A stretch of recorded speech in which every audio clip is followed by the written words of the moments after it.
Bonjour et bienvenue pour cette nouvelle vidéo juste avant ce week-end, donc week-end du 9 janvier. Je pense que tout le monde a repris ses activités suite aux fêtes de fin d'année. J'espère que tout le monde a pris des bonnes résolutions et commence à mettre en œuvre un nouveau départ pour une nouvelle année qui, je l'espère, va être bien meilleure, surtout sur le plan social et sur le plan humain que l'année 2020, voilà, qui a été un peu particulière pour beaucoup.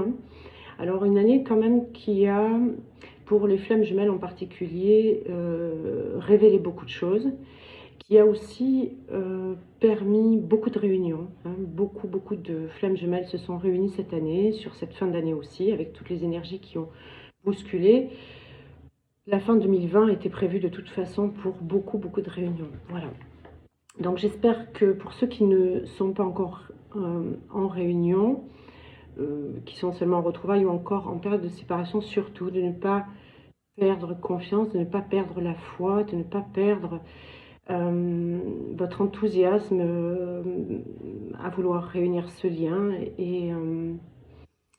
et voilà, votre confiance en vous, en l'autre, en le lien, en la source, et votre persévérance vous conduira à la réussite inévitablement. Voilà. Bien, aujourd'hui, je viens vous faire une vidéo qui va traiter de la communication au sein du duo flamme jumelle. La communication dans tous les aspects de la communication et quel que soit le moment du parcours, du parcours flamme jumelle. Voilà. Avant tout, je voulais vous présenter le programme de cette nouvelle année, enfin ce que je vais faire en tout cas dans les 3 à 4 mois qui arrivent. Des choses qui changent un petit peu, je vais faire des vidéos plus souvent. Je vais essayer de me tenir à une vidéo par semaine parce que je sens vraiment qu'il y a un besoin d'information, qu'il y a un besoin de soutien, qu'il y a un besoin d'outils pour parvenir à nos fins déjà de complétude à soi, de bien-être avec soi-même et ensuite savoir comment appréhender le duo, puisque aujourd'hui c'est ce que je vis et enfin c'est ce que nous vivons avec mon autre, et que du coup il y a là aussi pour les personnes qui sont en réunion et qui plein de conseils et plein de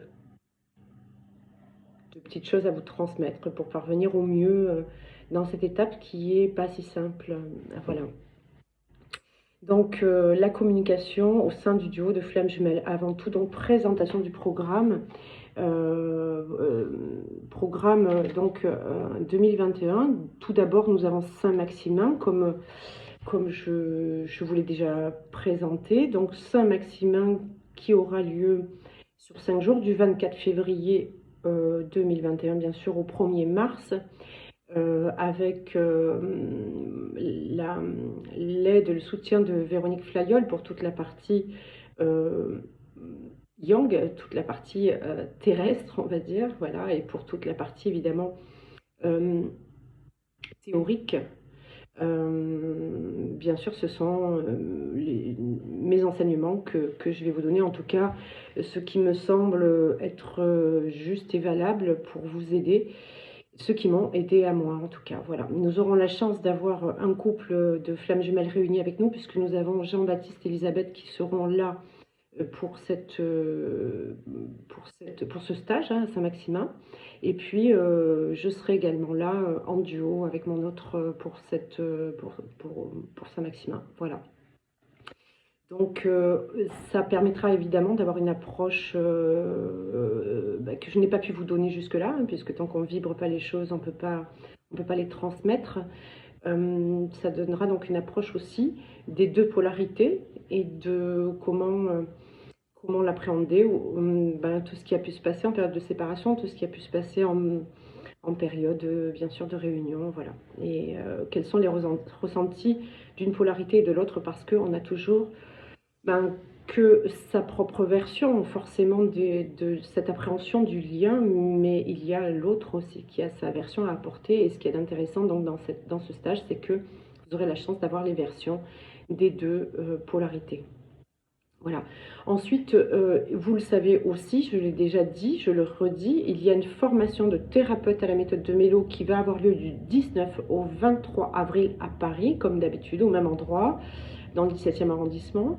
Voilà, quelques personnes sont déjà inscrites, il reste de la place. Il reste aussi un tout petit peu de place à Saint-Maximin, c'est pas beaucoup, mais il doit rester 2-3 places, voilà, qu'on peut organiser. Alors je sais que pour certains et beaucoup, le confinement, la peur d'un troisième confinement, etc., freine un petit peu les inscriptions.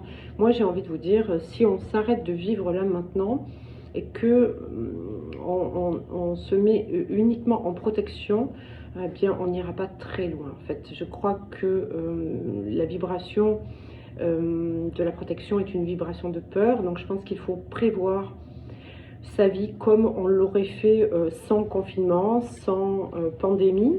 Et à ce moment-là, on pourra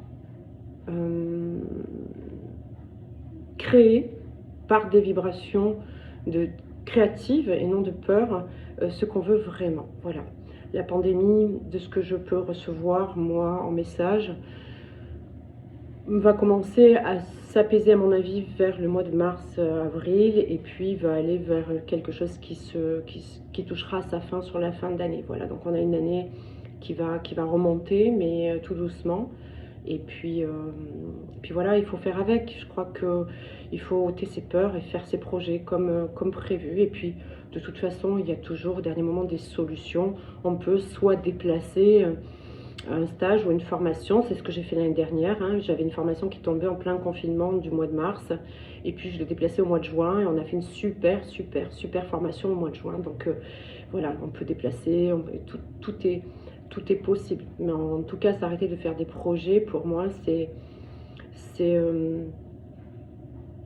laisser aller à un endroit où j'ai pas envie d'aller, quoi, dans des peurs, ou voilà. Bien, donc formation thérapeute du 19 au 23 avril. Aujourd'hui, nous comptons 27 thérapeutes, plus moi, ça fait 28, à la méthode de Mélo. C'est une méthode qui va se diffuser de plus en plus. Elle est en prévision d'être traduite et de se diffuser un peu plus largement. Voilà. Donc, écoutez, vous êtes les bienvenus si évidemment vous avez une âme de thérapeute, l'envie, une certaine guérison déjà en vous et un appel. Voilà, n'hésitez pas à m'appeler. Je vous ai donc dit que je vais faire une vidéo par semaine et je vais essayer de m'y tenir, hormis évidemment les moments où je serai en stage ou formation. Où c'est des moments où je prends toujours un peu de retard quant au rappel de toutes les personnes qui m'appellent, etc., mais je fais ce que je peux. Voilà. Donc, je vais tous les samedis vous faire une vidéo d'enseignement. Et ensuite, je présenterai chaque samedi un atelier pour le samedi suivant, puisque au total, j'ai une quinzaine d'ateliers à vous proposer. Des ateliers qui vont être un peu plus courts que les précédents, un peu moins chers aussi d'ailleurs. Ce sont des ateliers que je vais donner tous les samedis de 10h à midi. Ça c'est heure officielle, 10h, ça peut être midi et demi, vous me connaissez, je ne compte pas le temps, je ne suis pas à la minute pour finir un atelier. Et ça va viser à toucher les flammes jumelles évidemment, puisque c'est un parcours que nous devons faire, bien sûr si l'on souhaite arriver à ses fins et à la réunion, mais aussi qui va toucher tout à chacun qui sera en désir de développement personnel, développement personnel, c'est un mot qu'on a beaucoup entendu. Qui sera en mesure plutôt de retourner à soi et d'adopter l'attitude juste, les mots justes, la pensée juste qui fait que tous ces états d'être nous permettent d'être en paix, en sérénité et en joie avec soi et en amour surtout. Voilà. L'atelier qui va être proposé, donc le premier atelier, ça va être proposé pour le samedi prochain, donc samedi 16 à 10h. C'est un atelier qui va s'appeler « Identifier et mettre en lumière vos peurs ». Oui, pourquoi? Parce que Comment guérir d'une peur si on ne sait pas l'identifier? Très souvent, on ne sait pas d'où elle vient. Et si on ne sait pas tout ça, on ne va pas pouvoir en venir à bout. Donc, vos peurs sont un frein à votre épanouissement personnel, à votre alignement, à votre complétude. C'est vraiment ce qui vous empêche d'être vous-même. C'est elles qui vont déterminer les schémas comportementaux, vos schémas de pensée qui sont souvent erronés. Quand je dis vos, bien sûr je m'inclus, hein, c'était évidemment comme ça que je fonctionnais avant. Et on peut tout guérir et on peut tout changer. On ne change pas pour les autres, on change pour soi, on change pour son bien-être, c'est la priorité. Et tant mieux si les autres en profitent. Voilà. Donc on va découvrir les origines cachées de vos peurs parce que elles sont souvent à des endroits où on ne se doute pas. Donc on va aborder les peurs liées aux blessures, bien évidemment, c'est celles qu'on aborde le plus souvent, mais pas que. Il y a différentes peurs émotionnelles, d'où elles proviennent, comment les identifier. On a des peurs ancestrales qu'il faut comprendre aussi pour comprendre nos fonctionnements d'humains et nos fonctionnements au sein de la société. Nous avons les peurs intrinsèques, des peurs dont on n'arrive pas à se défaire, qu'on ne comprend même pas soi, pourquoi elles sont là, etc. Mais c'est comme ça. Les peurs phobiques également, qui sont des peurs qui peuvent vous empêcher de faire un tas de choses.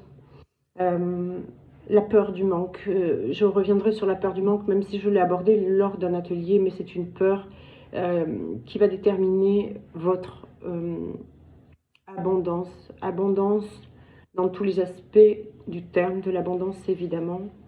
Pas que l'abondance matérielle, mais quoique, ça joue aussi. Et il y a des moyens pour sortir de ces peurs-là. Et on va parler de la peur de la mort, puisque finalement, je crois pouvoir dire que toutes les peurs que nous vibrons sont en réalité liées à la peur de la mort. Voilà. Donc on va vraiment comprendre. Vous savez que dans les ateliers, vous interagissez, on va répondre aux questions comme d'habitude, faire des pauses pour pouvoir avancer ensemble. Voilà. Donc ça c'est pour samedi prochain, donc atelier de 10 h à midi. Vous retrouverez le lien dessous la vidéo, évidemment, comme toujours. Voilà. Bien, donc je reviens, vous avez compris, jusqu'à en gros fin avril, tous les samedis, vous aurez des ateliers. Certains vont assister à tous les ateliers parce qu'ils ont tous je peux déjà vous donner d'ailleurs tous les titres des ateliers. Il va y avoir le second atelier qui sera pardonner et apprendre. Le troisième atelier qui sera transcender l'ego. Le quatrième, laisser le faire et l'avoir pour l'être. C'est quelque chose d'hyper important aussi. Le cinquième qui sera savoir écouter. Et oui, il va falloir tout un atelier pour comprendre qu'il faut apprendre à écouter. Écouter l'autre, les autres, à s'écouter soi, etc. etc. Le sixième atelier sera sur la libération de vos attachements. Ces foutus attachements qui nous emboucanent la vie. Voilà. Le septième, éliminer la mentalité du manque. Là, on va le voir un petit peu dans les peurs, d'accord, mais il va falloir vraiment arriver à éliminer la mentalité du manque. C'est comme ça que vous allez pouvoir réaliser tout ce que vous souhaitez dans votre vie. C'est comme ça que la loi d'attraction et de manifestation peut fonctionner dans son plein potentiel positif. Il y aura stopper l'autopunition et la culpabilité. Ça sera le 8e atelier. Nous sommes malheureusement tout le temps dans l'autopunition et dans la culpabilité. Et ça, on peut le voir pour nous-mêmes, puis on peut le voir aussi quand on est en duo, quand on est avec d'autres personnes. On peut voir que la culpabilité, c'est ce qui va aussi freiner beaucoup de choses. Le 9e atelier sera ouvrir votre cœur à l'amour. Évidemment, c'est une chose qui n'est pas si simple. On a beau le dire, il faut ouvrir le cœur, oui, mais comment ouvrir son cœur à l'amour? Le 10e atelier sera axé sur accueillir et accepter, hein, ce pouvoir de dire oui, ce pouvoir de dire oui et d'accueillir et d'accepter ce qui est, mais non pas que, d'accord? Ce qu'on vous offre aussi, ce que la vie veut vous offrir, ce que votre autre veut vous offrir, ce que vos enfants, votre entourage, tous vos collègues de travail, etc., veulent vous offrir et qu'on n'est pas capable. Et je suis la première à travailler encore là-dessus. Il y a le 11e atelier qui s'intitulera Renoncer à l'effort, hein, dans tout aussi les aspects de l'effort. Et c'est important d'y renoncer. Il y aura un 12e atelier qui sera lié à comment pratiquer la gratitude. Voilà, cette gratitude qui est la clé de tous les bienfaits que vous pouvez recevoir dans votre vie. Voilà. Le 13e atelier sera reprendre votre pouvoir créateur.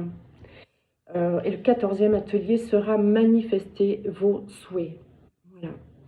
Donc, il y aura peut-être un 15e qui s'appelle le rapport à son âme, mais peut-être que je le ferai à part, gratuitement, celui-ci, ou peut-être sous forme de vidéo qui sera un peu longue.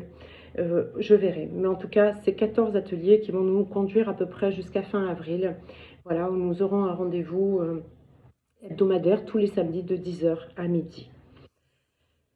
Voilà, j'espère que vous aussi, vous êtes dans des projets, que vous avancez, que la vie ne s'arrête pas à ce qu'on peut voir vos informations, à ce qu'on peut entendre. Il faut prendre l'habitude de vivre autrement, de travailler autrement. Et la grande faculté de l'humain, c'est qu'il y a une faculté d'adaptation dont il faut profiter surtout et mettre en œuvre en ce moment. Voilà. Alors, aujourd'hui, la vidéo va parler de la communication au sein du duo. C'est quelque chose qu'il faut vraiment comprendre et qui est indispensable au bon fonctionnement, non seulement de votre lien, mais aussi au bon fonctionnement de vos journées, au bon fonctionnement de tout ce que vous voulez mettre en œuvre dans votre vie. Si la communication n'est pas à son maximum, évidemment, il y aura beaucoup de frustration et ça mènera automatiquement à des montées d'ego à un moment donné. Voilà. Donc il y a plusieurs étapes évidemment dans le lien de flamme jumelle où la communication va être différente. Il y a la première étape, bien sûr, quand on se rencontre, hein, c'est tout feu tout flamme, on le sait tous, la reconnexion est un moment où la communication est sans ego, donc automatiquement joyeuse, aimante, voilà, belle. On a tous connu ces moments de reconnexion qui sont merveilleux, hein, où on est vraiment en osmose totale avec son autre. Et puis derrière ça vient la période de séparation. Alors il y a des étapes évidemment, mais c'est celle-ci qui est la plus marquante dans le lien de flamme jumelle avant la réunion en fait. Hein. Enfin, pour moi, les étapes les plus marquantes sont les étapes de la reconnexion, les étapes de la séparation, celles des retrouvailles et celles de la réunion. Viendra après l'étape de la fusion, mais je divise plutôt ça en 4 étapes majeures, quoi, voilà. Donc pendant la séparation, il y a plusieurs cas de figure. Vous savez que je fais des vidéos en fonction de mon propre vécu, évidemment, mais aussi en fonction de mon propre vécu, au travers des témoignages et de la communication que je peux avoir avec toutes les personnes qui me consultent. Et du coup, je peux voir différents cas de figure au sein des liens de flamme jumelle, même si sur le fond, nous passerons tous par ces étapes. Sur la forme, elles se présentent différemment pour les uns et les autres. Alors, il y a des séparations qui sont totales, c'est-à-dire sans nouvelles depuis plusieurs mois, voire plusieurs années de l'autre, sans nouvelles du tout. Certains n'ont même plus les coordonnées téléphoniques, n'ont même plus d'adresse mail parce que sous l'emprise de l'ego, on s'est retiré de WhatsApp, on s'est retiré des réseaux sociaux, etc. Et puis on ne sait même plus comment pouvoir contacter l'autre. C'est vraiment la forme de communication qui est la plus difficile, même si elle existe encore, cette communication au sein du silence. Il y a des grandes périodes de silence dans ce lien de flamme jumelle, et c'est dans ces périodes de silence parfois qu'on entend le plus de choses. Je le dis dans la méthode de Vélo, je l'ai peut-être déjà abordé ce sujet en vidéo. Dans le silence, on entend déjà la voix de son âme, ça c'est clair. Et dans le silence, on peut entendre l'autre aussi. On peut entendre sa souffrance, on peut entendre ses besoins, on peut entendre ses raisons qui font qu'il y a du silence, etc. etc. Alors, quand on est dans cette forme de séparation où on n'a pas de nouvelles, il y a un moyen que toutes les flammes jumelles possèdent en elles, et certaines ne savent pas l'utiliser. Et il y a la télépathie. La télépathie est énorme et prend une place prépondérante dans au sein du lien de flamme jumelle. Elle va prendre place à tout moment, même dans les moments où on retrouvera la communication verbale. La télépathie permet de transmettre d'âme à âme des messages à son autre, permet d'en recevoir aussi également. Alors évidemment, l'idée c'est d'abord de faire le calme dans son esprit, de faire pour certains le plus de méditation possible pour calmer le petit vélo qui vous répète des conneries sans cesse, et être plus proche de son intériorité, plus proche de son âme pour pouvoir dans le calme sentir et recevoir les messages de son autre. On peut parfois le faire dans des moments tranquilles de cœur à cœur en méditation, mais on peut aussi, pour certains, peuvent recevoir des messages de manière auditive, d'accord. Ça, c'est pour ceux qui ont la faculté d'avoir les canaux auditifs médiumniques ouverts. Je répète que c'est pour moi pas un don, c'est une capacité que tout le monde peut avoir, détenir. C'est comme la télépathie, c'est quelque chose qui est pour tout le monde actif, d'accord. Il faut simplement apprendre à se servir de ces capacités. Et en ce qui concerne la capacité auditive, elle va pouvoir rentrer en ligne de compte quand la paix est faite dans son esprit. Après, évidemment, certains me disent, je ne sais pas si ce que j'entends c'est vrai, si ce que j'entends est le fruit de mon ego, si ce que j'entends est le fruit vraiment de mon âme, ou si je canalise vraiment mon autre ou mes guides. On n'est pas là pour parler de ça, j'en ferai toute une vidéo de rapport à son âme et au guide. Mais voilà, alors j'allais vous dire que dès lors que vous recevez un message qui vous torture dans votre cœur, ce n'est pas un message lumineux, ça ne peut pas être le message de l'âme de votre autre, et ça ne peut pas être un message de la source. Les messages qui sont envoyés de votre autre quand on est en séparation, en distanciation et qu'on ne se parle plus verbalement, sont des messages de toute façon toujours lumineux qui vont vous ouvrir le chakra du cœur, qui vont vous faire sentir sa présence en vous, et jamais il ne vous sera susurré à l'oreille quelque chose de sombre ou de toxique, d'accord. Donc je sais que certains y arrivent plus particulièrement à se servir de la télépathie et d'autres moins. C'est un outil qu'il faut développer et des capacités que vous, les flammes jumelles, avez. Voilà.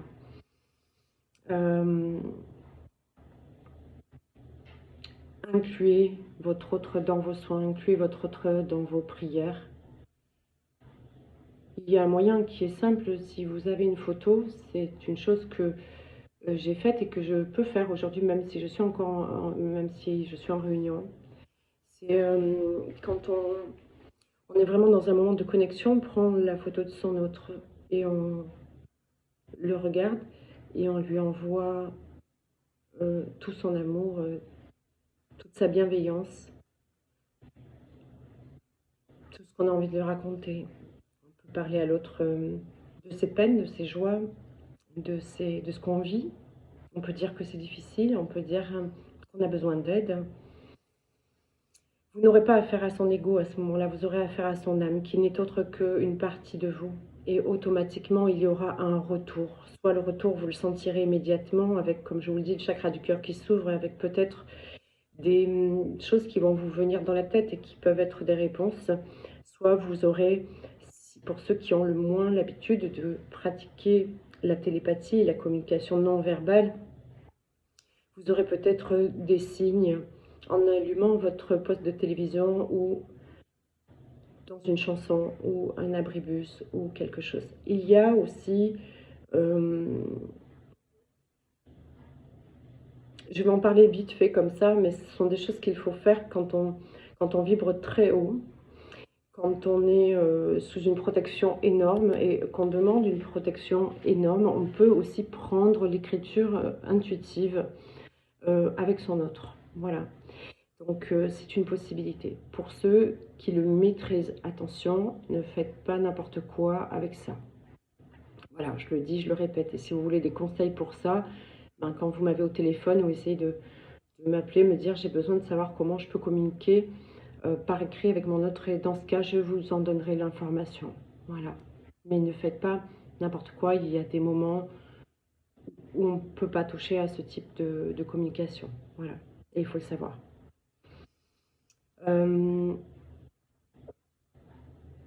Ensuite, après cette période de séparation, à un moment donné, il va y avoir une période de retrouvailles. La période de retrouvailles, c'est une période où on va tout à coup, pour X raisons, parce que la source de toute façon va le décider et que l'un et l'autre sont prêts pour les retrouvailles, on va recevoir un message où on va décider, parce qu'il y a un appel d'âme, d'envoyer un message à son autre, de reprendre contact, de prendre des nouvelles, de savoir où on en est. Quand c'est vraiment prêt, quand c'est vraiment mûr, la communication va reprendre à ce moment-là. La communication dans les retrouvailles, c'est un moment qui est assez magique, mais c'est un moment où il y a encore beaucoup de peur. Beaucoup de peur parce que ça fait longtemps qu'on ne s'est pas parlé. Parfois, la dernière fois qu'on s'est parlé ou qu'on s'est vu, ça nous a laissé un petit goût amer, c'est possible, d'accord? Ou même quelquefois, c'était joli, et puis d'un coup, ça s'arrête, on ne sait pas pourquoi. Tout ça, c'est parce qu'il y a des peurs, évidemment, et au plus on prend conscience de l'amour et du lien qui nous unit, au plus ça fait peur, j'allais dire, d'accord? Donc, souvent, les séparations sont à cause de ça, de cette peur-là. Donc, quand on reprend contact lors des retrouvailles, vous allez avoir toujours la polarité qui est consciente à la base, qui va vouloir faire passer la cinquième à son autre alors qu'il n'est qu'en troisième. Et ça, c'est une problématique importante qu'il faut savoir. C'est-à-dire que souvent, la polarité consciente, évidemment, pendant tout ce temps de silence, a énormément cheminé. Ce qui ne veut pas dire que la polarité inconsciente n'a pas cheminé. La polarité inconsciente chemine quand même. En revanche, elle chemine sans se rendre compte qu'elle chemine. C'est-à-dire que l'avantage pour la polarité consciente à la base, c'est qu'elle sait qu'elle est dans un lien de flamme jumelle, elle sait qu'elle a un cheminement à faire, elle sait ce qu'elle fait, elle sait quand ça ne va pas, pourquoi ça ne va pas, où est-ce que ça appuie, qu'est-ce qu'elle a à régler, etc. La polarité qui est inconsciente à la base est que certaines critiques, hein, quand on parle de notre autre et qu'on dit oui, mais je ne comprends pas, il ne fait rien, il n'avance pas, lui, il n'a pas de travail à faire, etc., etc. C'est totalement faux, en fait. C'est totalement faux. C'est-à-dire que la polarité qui n'est pas consciente dans le lien va quand même cheminer malgré tout. C'est-à-dire de gré ou de force. Automatiquement, la vie, la source le prend en charge comme vous êtes pris en charge polarité consciente. Et donc, au travers des événements, au travers de tout ce qui va se dérouler dans sa journée, dans sa vie, dans les mois qui ont passé, etc., les polarités inconscientes ont dû cheminer tout de même, d'accord? Pourquoi? Parce que la polarité consciente a cheminé, donc elle est montée sur un certain taux vibratoire. À ce moment-là, elle tire l'autre dans son cheminement. C'est jamais seul un cheminement. Donc quand on tire l'autre dans le cheminement, qu'est-ce qui se passe? Il monte en taux vibratoire. Qu'est-ce qui va se passer alors? C'est que petit à petit, les voiles d'illusion vont tomber, vont se retirer. Il va y avoir des prises de conscience énormes. Et pour autant, cette polarité-là ne se doute pas qu'elle chemine, ne se rend pas compte, mais elle va devoir quand même les passer, ces étapes, d'accord, qui vont faire qu'à un moment donné, elles vont être prêtes aux retrouvailles, en tout cas. Donc les retrouvailles, quand elles sont au départ téléphoniques, elles commencent généralement comme ça. Maintenant, ça peut être, on vous met par hasard au même endroit, dans la même boutique, au même moment, et les retrouvailles vont se faire là. Mais c'est rare. Ou dans la rue, voilà, vous allez vous croiser. Mais c'est rare. Les retrouvailles, en général, sont voulues. Elles sont voulues par une des polarités. Quand on dit que la polarité fuyante doit automatiquement reprendre le contact, pas nécessairement. Voilà. Sortez de ces règles dans lesquelles certains vous enferment avec ça doit être comme ça et pas comme ça, etc. etc. Non, s'il y a bien un lien qui m'étonne de jour en jour, de plus en plus, autant dans le cheminement que dans son fonctionnement, que dans le duo, que dans tout ça, c'est qu'il n'y a pas de règles, d'accord, il ne faut faire en fonction que de son instinct, que de son cœur, que de son âme, que de ce qui vibre en nous et non de ce qu'on a vu en vidéo la semaine dernière en se disant oui c'est le runner qu'il faut qu'il reprenne contact et c'est pas à moi de le faire, etc. Tout ça c'est encore de l'ego. Donc sortez des schémas types, il n'y a pas de schéma type dans ce type de lien, comme il n'y en a pas dans aucun lien en réalité, même quand on n'est pas flamme jumelle, aucune vie de couple, aucun lien de couple ne va ressembler à un autre. C'est pour ça que les conseilleurs ne sont pas les payeurs et que c'est en fonction de votre propre expérience et de ce que vous vibrez que vous allez pouvoir appréhender votre lien correctement. Donc, la communication dans les retrouvailles, c'est tout doux, c'est tout mignon, c'est tout gentil. On a envie de se revoir, c'est une évidence. Certains sont séparés par plusieurs kilomètres, beaucoup même. Mais tôt ou tard, on va aller vers ce premier rendez-vous, on se retrouve vraiment.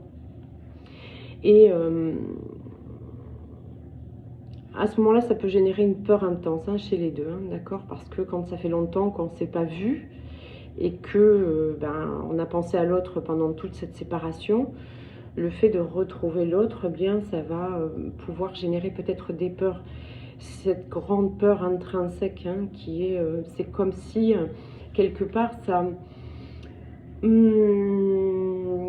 savez, quand on était enfant, pour certains qui ont pu connaître Noël en famille, voilà, ça n'a pas été le cas pour tout le monde, mais quand on était enfant et qu'on attend le Père Noël, d'accord, pendant 2 jours avant, on ne dort pas, on est dans une espèce d'excitation, on est dans une espèce de tract, quelque chose qui nous prend dans les tripes. Et bien en fait, ce qui va précéder les retrouvailles, c'est aussi un petit peu cet état d'être, cet état où on a très envie, mais en même temps on a très peur, on a un trac qui est profond.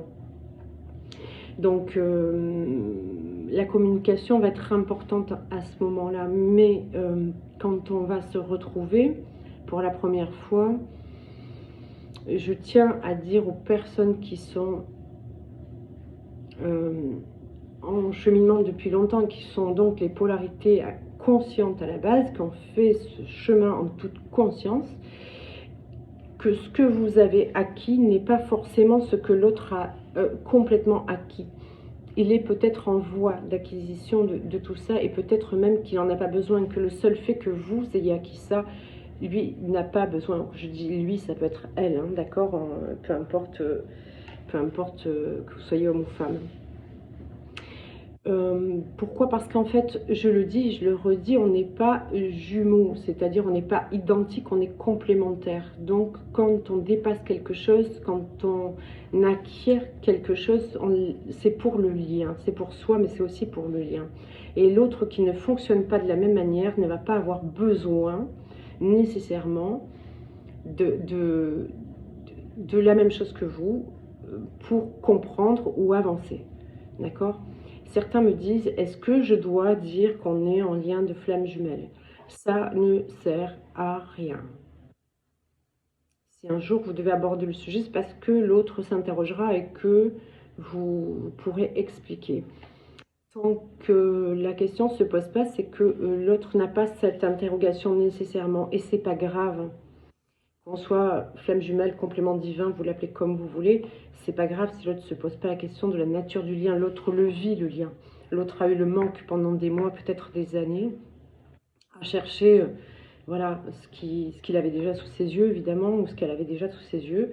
Et donc, il n'a pas forcément besoin d'expliquer les choses. Et ça, il faut le comprendre. C'est-à-dire que ce qui se passe dans votre tête, à vous, ne peut pas être ce qui se passe dans la tête de l'autre.